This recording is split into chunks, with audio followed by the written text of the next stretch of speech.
Hi everyone. Today we're going to be beginning our next unit, which is on radicals. In this unit, we will discuss a few different topics, including simplifying radicals, adding and subtracting radicals, multiplying and dividing radicals, rationalizing radicals, and solving radical equations. Our first notes will begin on page 2, which is on simplifying radicals. To begin, I want to just consider the first four problems. So what number squared or what number times itself is equal to the following. So take a moment to fill out questions 1 through 4 and see if you can answer them on your own. Number 1, what number times itself is 25? Well, 25 is equal to 5 times 5. So then the number squared that equals 25 is 5. For number 2, what number times itself is 49? The answer is 7. 7 times 7. Number 3, what number times itself is equal to 1? Well, the answer is 1. 1 times 1 is 1. And number 4, what number times itself is 100? The answer is 10. 10 squared is 100. For number 5, I want to write out the first 12 integer perfect squares. So what I mean by this is, remember, a perfect square is a number times itself. And I want to find the first 12 integer perfect squares. So these are our whole numbers, all positive, the first 12. So let's start with 1 squared, or 1 times 1, is 1. 2 squared, or 2 times 2, is 4.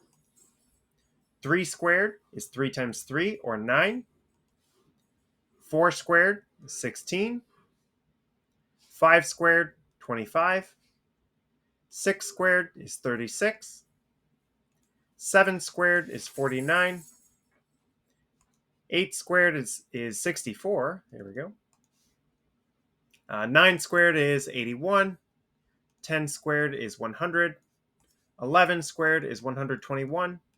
And 12 squared is 144. So these are the first 12 integer perfect squares. Now, I have us list these out because the more familiar you are with these first 12 perfect squares, I think the easier this unit will be. So take a moment and just practice memorizing each of these perfect squares from 1 to 12. All right, so on to the unit. So here we're going to learn what a radical is. A radical is a symbol that represents the root of a number. So some examples are the square root, the cube root, or just in general, the nth root. The number inside the radical is called the radicand. And the number outside, but not in front of the radical, is the index. If no index is written, the radical denotes the square root or an index of 2. Radicals are named by their index. Okay, so let's see what all of this means. Here is an example. This would read the cube root of 8. So this is saying 8 is the radicand. That's the number inside of the root. The index is that number just kind of in that wedge of the square of the root. And that's the index. And then our radical symbol is that symbol. To evaluate radicals, the value of a radical is the number that when raised to the nth power, or the index, is equal to the radicand. So using this example above, this is the cube root of 8, and it means what number times itself 3 times is equal to 8. And the answer to that is 2. 2 times 2 times 2 is equal to 8. So then we can go in the reverse direction. The cube root of 8 is saying what number times itself 3 times is 8? The answer is 2.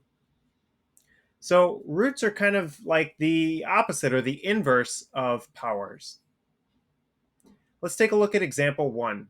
Evaluate the following radicals. So here for letter A, we have the square root of 4. And notice that there's no index written, so we can assume that this is the square root. Or in other words, what number times itself is equal to 4? The answer to that is 2. For letter B, the square root of 9, what number times itself is equal to 9? The answer is 3. Letter C, we have what number times itself is equal to 16, and that's equal to 4. And last, what number times itself is equal to 81? The answer is 9. So notice that each of these radicands are examples of perfect squares. It's really nice when it works out that way. You can see we have our perfect squares up here. But let's consider what happens when we don't have a perfect square radicand. So we're going to use one of two methods. The first is simplifying by prime factorization. I like to call this the jailbreak method. The second method that we'll learn today is simplifying by the perfect power factors. So let's start with the jailbreak method, or the prime factorization method. Step 1 is to construct a factor tree for the radicand, breaking down each factor until every factor is prime. Or, in other words, prime meaning there are no other factors other than itself and 1. So I can break down 80, and I'm just going to consider what are some factors of 80. Well, I know that 80 is 8 times 10. I can break these factors down further. I know that 8 is composite, so that can be broken down into 4 times 2. Well, I know that 2 is prime. The only factors of 2 is 2 and 1. But 4 is composite. I can simplify that further, or break that down into its factors of 2 and 2. And those are both prime. Onto the 10, I can break that down into 5 times 2. And both 5 and 2 are prime. So now step 2, rewrite the radicand as a product of its prime factors in increasing order. So I can rewrite the square root of 80 as the square root of, well, we have 2 times 2 times 2 times 2 times 5. So 2 times 2 times 2 times 2 times 5. This is the prime factorization of 80. A fun fact about prime factorization is that every natural number, every counting number, has a unique prime factorization. Step 3, group repeated factors by the index to factor out of the radical. For every group, a single factor comes out of the radical. Ungrouped factors stay in the radical. So what do I mean by this? I mean that if we're taking the square root, our index is 2. So I'm going to group by pairs. So here, I see a pair of 2's and another pair of 2's. These are all of the pairs that I can find. And again, I'm looking for pairs because our index is 2. So what we can do is, this is why I call it the jailbreak method. You need a buddy to get out of jail. You can think of this radical as jail, and you need a buddy to get out of jail, right? So we find pairs. So when taking the square root or simplifying square roots, we can pull pairs of factors out. So here we have one pair of 2's and 2 pair of 2's. So what we can do is, for each pair, we can pull out one of those. So this can be rewritten as one of these comes out and one of these comes out. So we have a 2 for each of those pairs. Now what's left inside is just the 5. So I have times the square root of 5. Step 4 is to simplify the expressions inside and outside the radical. Well, on the inside, we just have the square root of 5, so that's already simplified. But on the outside, we have 2 times 2, which is 4. And so this is the simplified version of the square root of 80, is 4 root 5. Okay, and that's exactly how it reads, 4 root 5. You can also say 4 rad 5 for the radical of 5. All right, let's try a few examples using the jailbreak method or the prime factorization method. So 54. 54, I'm going to start by making my factor tree. I know that 54 is 9 times 6. I can break down 9 into 3 times 3, which are both prime. I can break down 6 into 3 times 2, which is again both prime. So then the square root of 54 can be rewritten as the square root of 2 times 3 times 3 times 3. And extend that radical symbol all the way over your radicand. We want to be clear what we're taking the square root of. All right, now we're going to find pairs. So I see one pair of 3's. There are no other pairs. So now we can bring that out front, and we're left with 1 3 out in front, and what's left inside is 1 2 and 1 3. So we have 2 times 3. And our last step is to simplify what's on the outside. Well, that's just 3. And simplify what's on the inside. 2 times 3 is 6. So here we have 3 root 6. For 2b, I'm just going to, right now we have a 2 out in front of the square root of 72. I'm going to ignore that 2 for now and just create a factor tree for 72. I know that 72 is a product of 36 and 2 is prime. 36 is a product of 6 and 6, which is a product of 3 and 2. So now, rewriting this, we have 2 times the square root of 72 is equal to, well, there's 2 on the outside, and then we've got our prime factorization.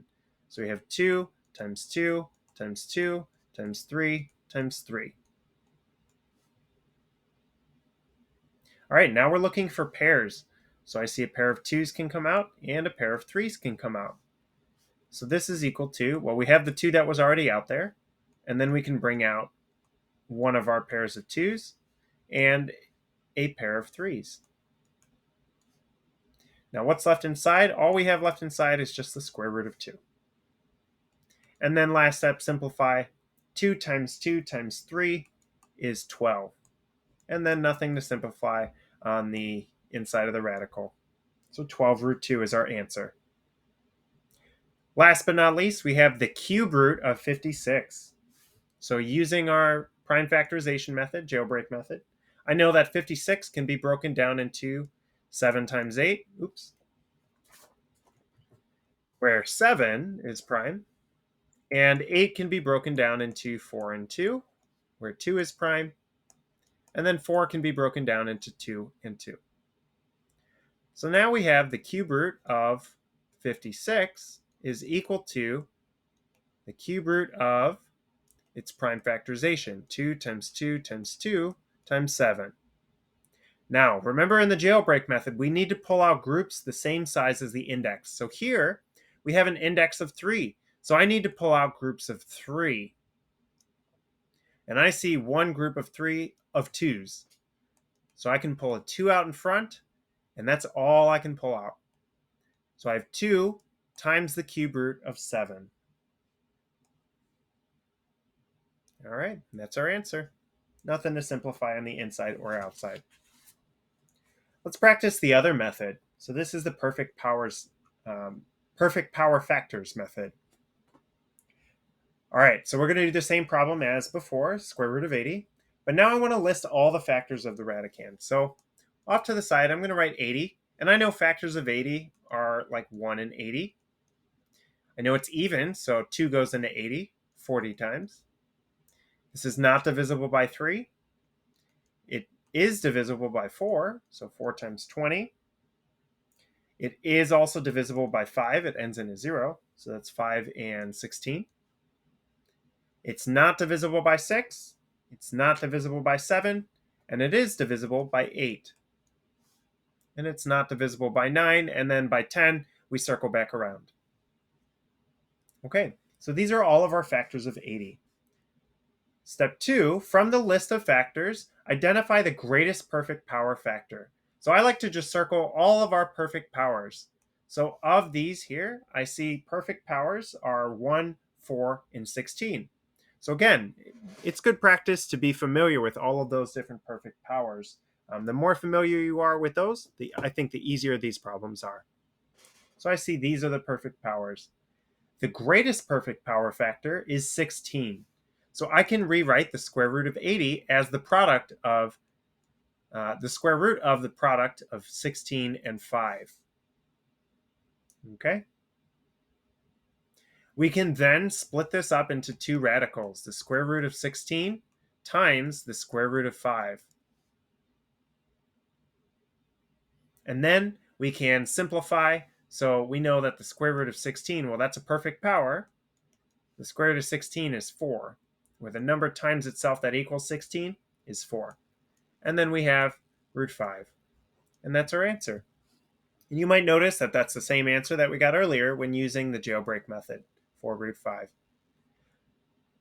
All right.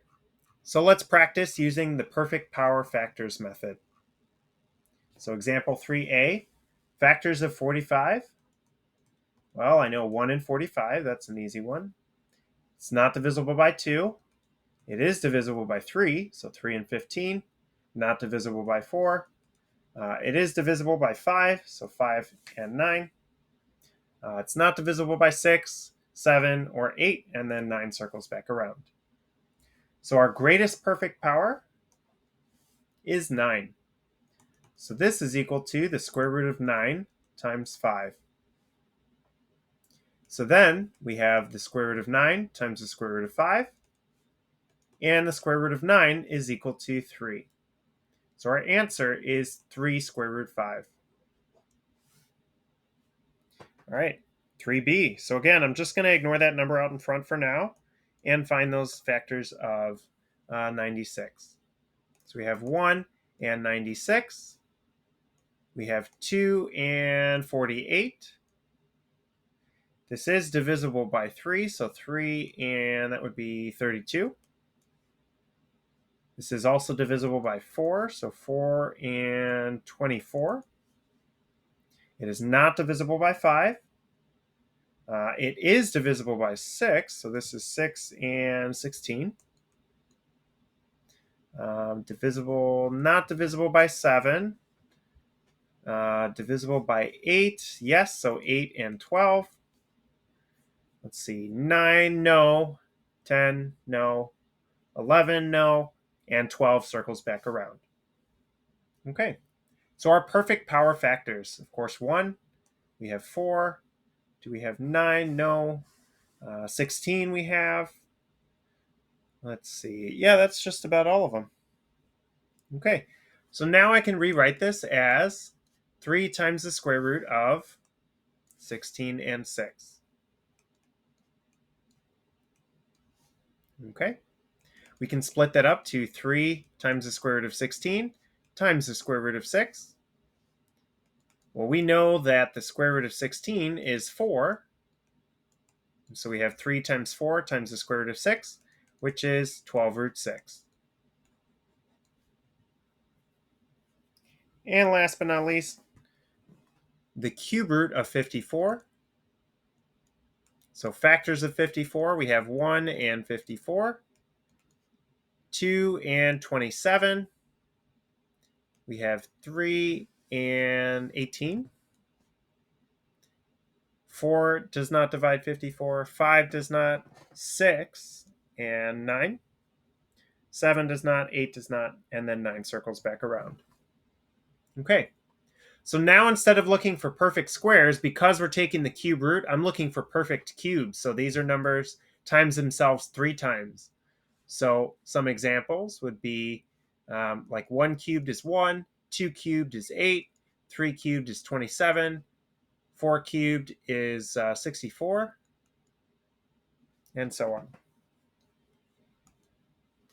on. So do I see any of those here? Well, we've got 1. There is no 8. We do have a 27 and no 64. Okay, so our greatest perfect cube is 27. So this is equal to, this is equal to the cube root of 27 times 2. Well, 27 is a perfect cube. So when we break this up into the cube root of 27 and the cube root of 2, this is equal to 3 times the cube root of 2. And that's our answer. All right. Example 4, let's go ahead and simplify each of these using either method. So the square root of 192. I notice that I'm going to use the perfect power factor method. So I know that 192 is equal to the square root of 64 times the square root of 3. And I know that the square root of 64 is equal to 8. So this simplifies to 8 root 3. Real quick, before we continue, one way that you can tell that you are completely done simplifying is if the radicand cannot be broken down anymore. I know that the square root of 3, there are no perfect square factors. So this is completely simplified. For something like letter B, if suppose I recognize that, say I recognize that 108 can be rewritten as the square root of 9 times the square root of 12, which this is true. It can be rewritten as the square root of 9 times the square root of 12. And I think that 9 is the greatest perfect power, perfect square factor. Well, then this would be equal to 3, so the square root of 9 is 3, square root of 12. Well, but here, I always do that double check just to see if I've simplified this completely. Well, I know that 12 can be broken down into factors 4 and 3, and I know 4 is a perfect square. So this could be simplified even further as 3 times 2 root 3, which is 6 root 3. And I'll do a check again. 3 is simplified, so there are no perfect square factors of 3, so we're done. Now, I'm going to do this one again.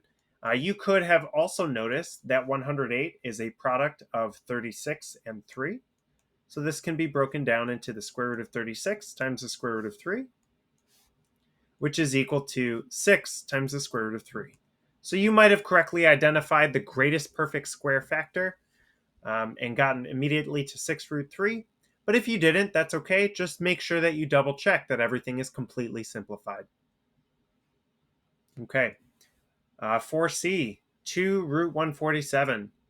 Well, I know that 147 is a product of 49 and 3. And I know 49 is a perfect square of 7. So we have 2 times 7 root 3, which is equal to 14 root 3. And the square root of 3 cannot be simplified, so we're done. And last but not least, negative 8 root 50. Well, I know that the square root of 50 can be broken down into the square root of 25 times the square root of 2. So we have negative 8 times 5 root 2, which is equal to negative 40 root 2. All right. Last page. Let's try letter E. This is a fourth root of 81. So we're looking for a number times itself 4 times that's equal to 81. So again, let's list our perfect powers of 4. So 1 to the 4th is 1 times 1 times 1 times 1, or 1. 2 to the 4th is 2 times 2 times 2 times 2, which is 16.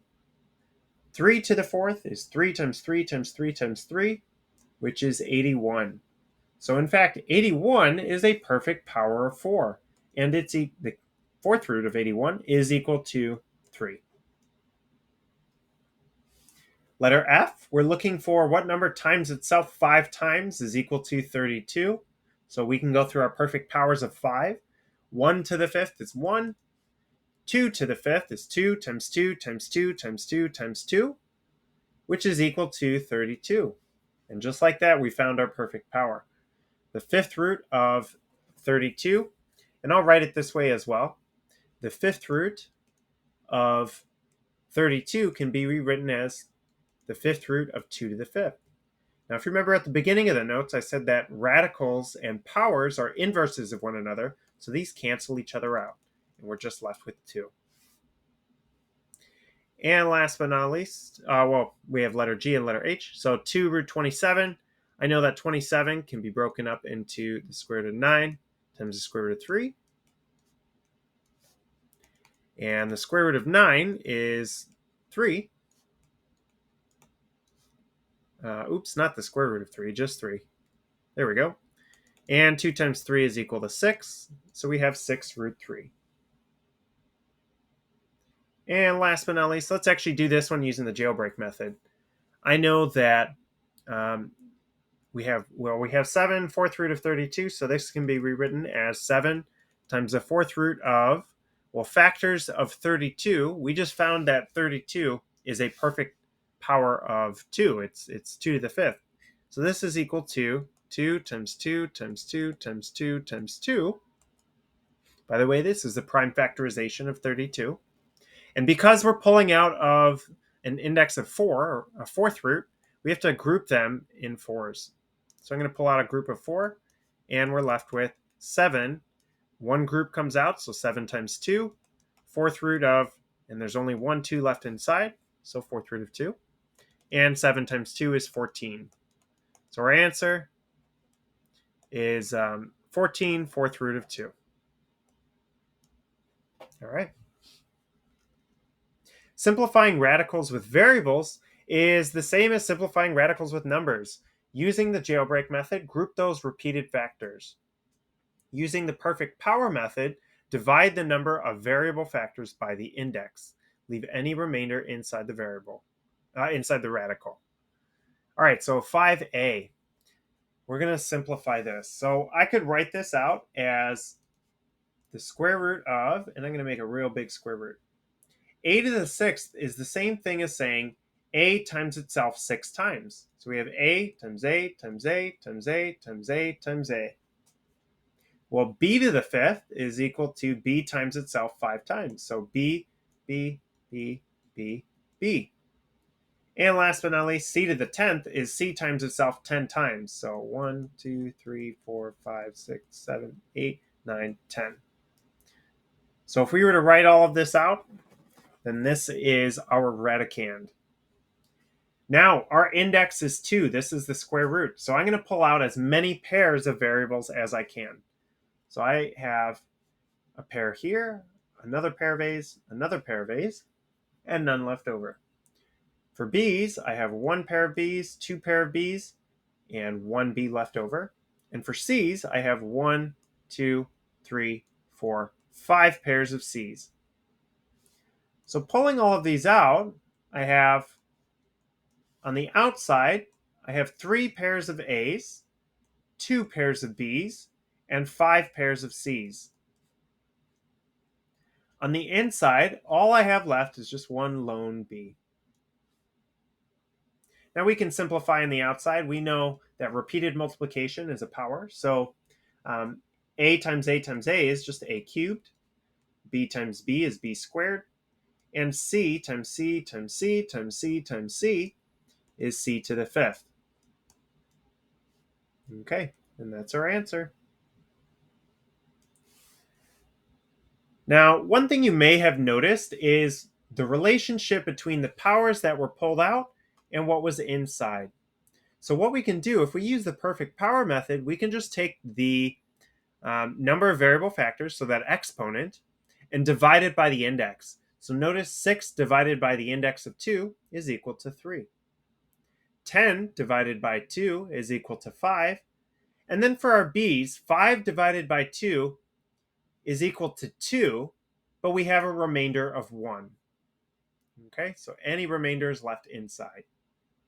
Let's try letter B. So here we have the square root of 60, x, y to the 8th, z to the 11th. So I'm going to try doing this with the perfect powers. So I know that 60 can be rewritten as 4 times 15. We have x. And then we have, we have y to the 8th. So this is the same as y. I'll just write it out. Y times y times y times y times y times y times y times y. All right, so 8 y's and 11 z's. 1, 2, 3, 4, 5, 6, 7, 8, 9, 10, 11. Extend that radicand to cover everything. All right. So here we have, I see that we can factor out a 4. 4 is a perfect square. And we can start factoring out pairs of our variables. So I have 1 pair, 2 pair, 3 pairs, 4 pairs of y's. And I have 1, 2, 3, 4, and 5 pairs of z's with 1 left over. So on the outside, the square root of 4 is equal to 2. We have 4 pairs of y's, so y to the 4th, and 5 pairs of z's, so z to the 5th. And what's left inside? Well, we have our 15, we have our x, and we have 1 z. And that's our answer. Last but not least, now we're going to use the perfect power factor method. So we have the cube root of 24, x to the 5th, y to the 12th, z to the 14th. So perfect cube factors of 24. I know that 24 can be rewritten as 8 times 3, where 8 is the perfect cube. Just rewriting the rest, we have x to the 5th, y to the 12th, z to the 14th. All right, so we can pull out that 8, and the cube root of 8 is 2. Looking at our variables, we have x to the 5th, so 5 divided by 3 is 1, with 2 left inside. So I'm going to leave a little bit of space and start writing my radical. So we have just 2 left inside, so x squared. Y to the 12th, so 12 divided by 3 is 4, so we have y to the 4th. And there is no remainder, that divides evenly. Last, z to the 14th. 14 divided by 3 is 4 with 2 left over. So we have z to the 4th and then 2 left inside. So our answer is 2xy to the 4th, z to the 4th, cube root of 3x squared, z squared. All right. That one's pretty tricky. You might not see that many hard ones, but generally you should be familiar with problems like example 4a through d. All right. But we're going to get plenty of practice on this in class, so we'll see you tomorrow. Have a great day, everybody. Goodbye.